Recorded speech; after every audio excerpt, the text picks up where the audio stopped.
முருகப்பெருமானுடைய வேல் இருக்கிறது. இந்த வேல் வந்து பார்த்தீங்கன்னா கூர்மையாக இருக்குது, அகன்று இருக்குது, ஆழமாக இருக்குது.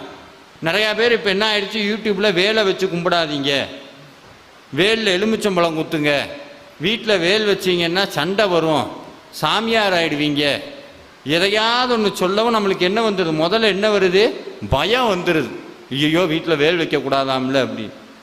வேல் சாமி வந்து கருப்பசாமியினுடைய அருவாலை நம்ம பூஜை பண்ணுறதில்ல, கரெக்டாக கருப்பசாமியோடையே தான் கும்பிட்றோம். அம்பாளுடைய திரிசூலத்தை மட்டும் வீட்டில் வச்சு கும்பிட்றது கிடையாது. சிவபெருமானுடைய மழுன்னு ஒரு ஆயுதம் இருக்குது, அதை நம்ம வச்சு கும்பிட்றது கிடையாது. விநாயகருக்கு அங்குசம்னு ஒரு ஆயுதம் இருக்குது, அதை நம்ம கும்பிட்றது கிடையாது.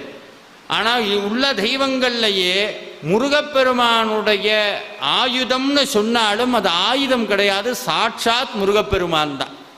நீங்கள் சிக்கலுக்கு போனீங்கன்னா வேல்